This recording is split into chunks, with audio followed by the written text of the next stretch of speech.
இனி வீட்லயே பானிபூரி செய்யலாம் எல்லாரும். ஆச்சி பானிபூரி கிட்.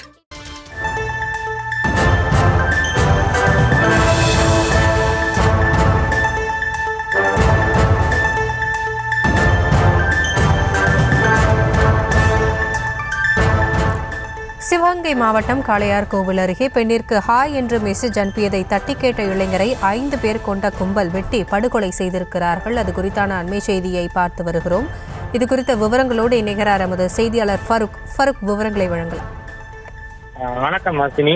சிவகங்கை அருகே இருக்கக்கூடிய காளையார்கோவில் பகுதியை சேர்ந்தவர் சரத்குமார். இவர் கடந்த ஞாயிற்றுக்கிழமை இரவு 5 பேர் கொண்ட மர்ம நபர்களால் வெட்டி படுகொலை செய்யப்பட்டுள்ளார். இந்த சம்பவம் குறித்து அவருடைய சரத்குமாருடைய உறவினர்கள் கடந்த 2 தினங்களாக சாலை மறியல் உட்பட பல்வேறு போராட்டங்களை நடத்தி வருகின்றனர்.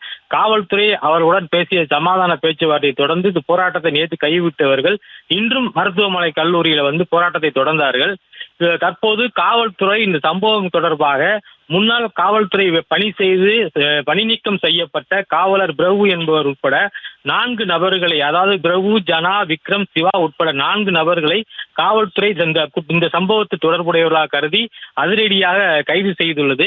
இந்த கைதுக்கு அப்புறம் தற்போது சரத்குமாருடைய உறவினர்கள் சரத்குமாரின் உடலை பெற்றுக்கொண்டு சிவகங்கை மருத்துவக் கல்லூரியிலிருந்து அவர் உடலை இப்போது சொந்த ஊருக்கு எடுத்து செல்லப்பட்டு வருகின்றது. இதனால் தற்போது சிவகங்கை அரசு மருத்துவக் கல்லூரி மருத்துவமனையில் பரபரப்பு ஏற்பட்டுள்ளது. கொலை சம்பவத்தின் முக்கிய குற்றவாளியாக முன்னாள் காவலர் ஒருவர் ஈடுபட்டுள்ள சம்பவம் மேலும் இந்த கொலை குற்றத்தில் பரபரப்பை ஏற்படுத்தியுள்ளது. காசினி,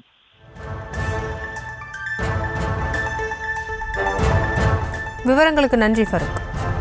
இனி வீட்லயே பானிபூரி செய்யலாம் எல்லாரும். ஆச்சி பானிபூரி கிட்.